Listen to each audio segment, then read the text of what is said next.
covered up in the parking.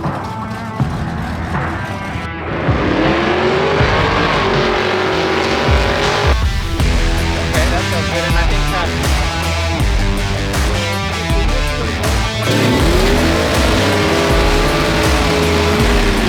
yeah. Well, I'm happy it's cool together.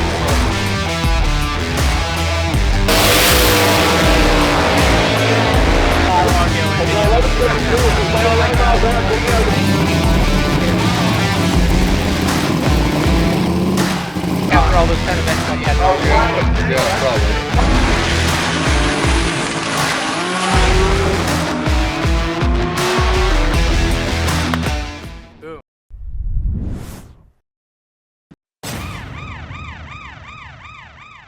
So we're here still at day one of Sickweek in Orlando, and I'm here with Trevor. Trevor is another fellow Canadian here at Sickweek with us. So Trevor, tell us a little bit about your beautiful car and what brought you out to Sickweek. I started with the car, I would say 13 years ago. I bought it with 6,000 miles out of the States. Drove it for a lot of miles, then I modded it, did stage 2, then a stage 4, 800,000, 1,200 horsepower, and then the current state where it's 1660 at the wheels now. I upped the cage just recently. I was 850 bracketed because these events are very sanctioned. You can only run what your safety gear allows.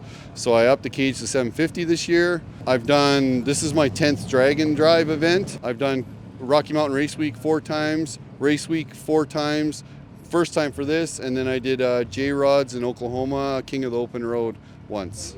No, that's very awesome. And you being a Canadian from Alberta, where exactly in Alberta are you? Northern Alberta, Grand Prairie, just north of Grand Prairie area. Okay, so out of Grand Prairie, you have quite a trip down to get to A, Sickweek, and B, all the other Dragon Drives that you've done. So you definitely have that dedication and commitment to doing this car. So you clearly love it, and it's super funny to me that you bought an American car, brought it to Canada, and now we're bringing it back to the States to show that Canadians can do it better, I assume, right? Well, I wouldn't say better. It's one of the few imports that does Dragon Drive. I wish more would come out, but the thing about Dragon Drive, you break something, it's very hard to get an exotic or an import car parts for them. So it's not like an LS or a Coyote. You can go to the parts store and grab it. I burned up an alternator at Rocky Mountain Race Week last year, and I had to put a Nissan Maxima alternator in here to do the event because there was no GTR alternators in 5 states around Colorado. And then Tobes Performance got me a used alternator. So after that Nissan Maxima alternator, because it was too small, it burned up 3 days in, and I had to change the alternator again. So in one event, I did basically 3 alternators. So that stuff, and you got to do it all yourself. It's just you and your co-pilot can work on the car. So a lot of exotic guys and high-end import guys don't work on their own cars.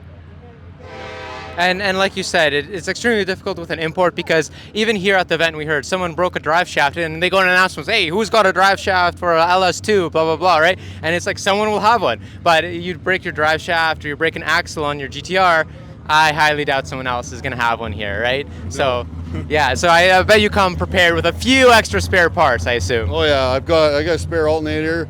The cage was just done, so a lot of my extra parts, like I got spare axles, I got spare drive shafts.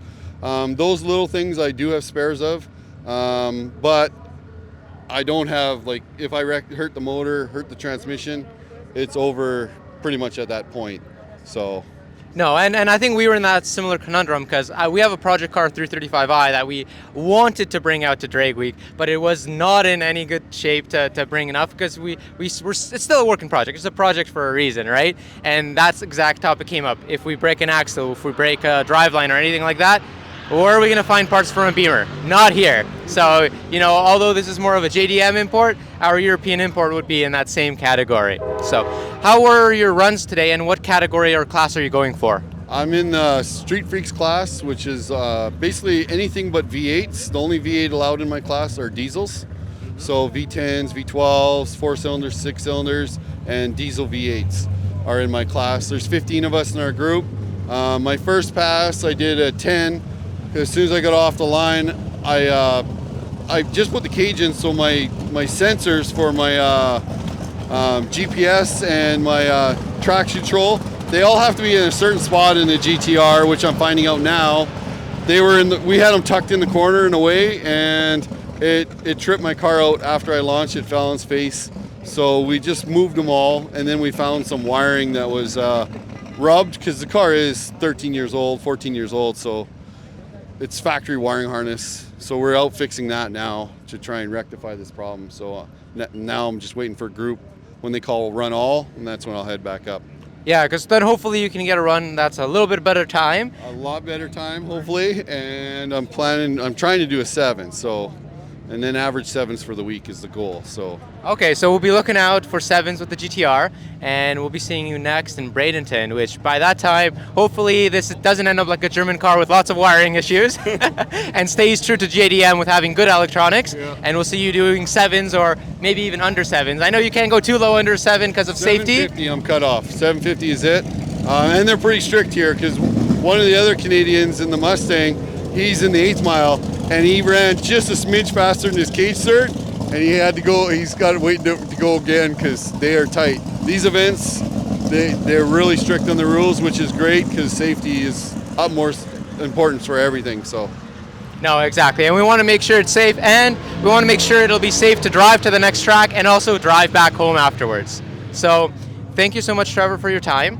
Thank you. We hooked you up with some Parts Avatar merch, and we've got some Parts Avatar detailing supplies for you that we'll hand over. And hopefully we'll see you at the next tracks all the way to the end. Appreciate your time. Thank you so much. Thank you.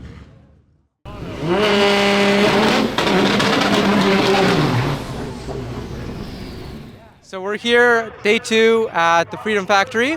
Yesterday we drove all the way from Orlando to here, Bradenton. How was your drive yesterday, Trevor? The drive wasn't too bad. We were at the track till 9:30 last night, 10 o'clock, and then we got at our hotel at 2 this morning.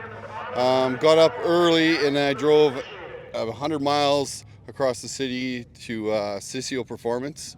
So, because I needed to redo, flash the transmission ECU and do a steering wheel learn and everything. They helped me out there.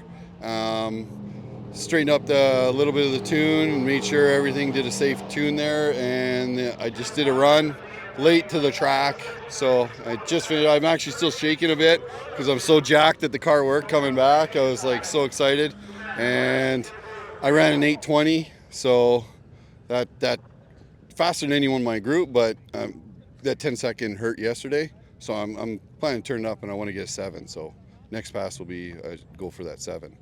Well, that's crazy. So your night was way later than ours, because we were complaining about leaving the track at around like 6:40 yesterday, running straight to the hotel, and then coming here, and we barely woke up. So I can imagine you're barely alive today, huh? Yeah, and Brent, he's doing a lot of updates and stuff, so he's dropping daily. So my co-pilot is up hours after I go to sleep to do like splicing videos like you guys do. So it's pretty wild. No, that's crazy. So hopefully today, you got your first pass. Are you planning to do a second pass, right? Yes. So after your second pass, it'll be the same thing, trying to get to Gainesville ahead of time and make sure everything's all set, right? Yeah, no, try not to leave here at 9. That's the goal. Before 9 is a win. Perfect. Well, we'll hope to leave here before, we're hoping to leave here at 3, so hopefully we'll see you at the next track. So thank you so much, Trevor, and we'll see you hopefully do a way better pass, 7.5, right? Yeah. Well, 770. 770. There we go. That's what we'll aim for. So we're back here for day 3 at Gainesville for Sickweek, and we're here with Trevor that has had quite an interesting day. How has your day been? It was a good day, and then it turned into a rough day. I had an injector stop firing on my secondary injector, a 2000cc, and it ran lean in that hole and probably melted a piston. So pressurized the crankcase, blew oil out. So I'm out, but we're going to carry on, me and the wife and stuff like that, but we'll follow along. Car's down. It's part of racing. It sucks. I've done 10 events, and this is the second one I've not finished. So, and I went in first place with that pass. That put me in first place too. I already handed it in too, but oh well. Who knows? Maybe you'll find a VRQ block or engine to swap in really quick, right? Yeah. But although it wouldn't work because you are, stroked out to 4.2, right? 4.1 stroker. 4.1 stroker. 4.1. Maybe we can overnight it out of Japan, right? overnight in parts out of Japan. So yeah, it's sad to see. Your run was great. We did get it on camera, so we were excited to tell you, hey, we got you on camera. And then the response was, why is your whole windshield covered in oil? And then we find out that you've had some issues. So it's kind of sad that you won't be continuing the rest of the trip, especially with a time like today. Yeah. But I'd like to welcome you to just being sickward like us and just following along with everyone. So at least you'll enjoy the rest of the trip with us today, right? And I can sit back and actually watch and not wrench and grind all the time. So this will be more of a relax now from here on out. So I think the big benefit is Colby's having problems because he's not getting enough sleep. The other guys aren't getting enough sleep. But I think me, Tony, and now Trevor will all get enough sleep, right? oh yeah, more than enough sleep now.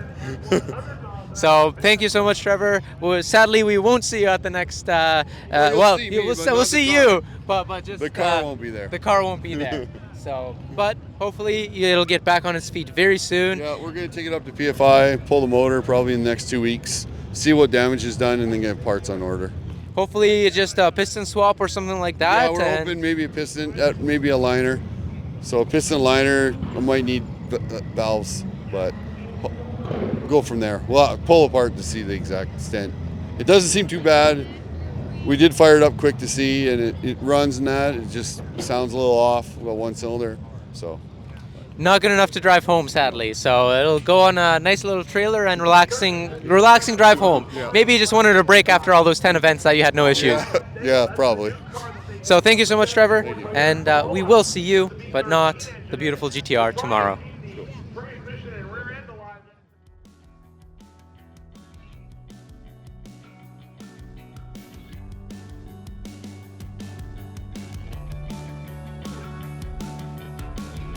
Remember, Parts Avatar has got your back, so don't forget to subscribe to the Parts Avatar channel so you don't miss any of these exciting videos.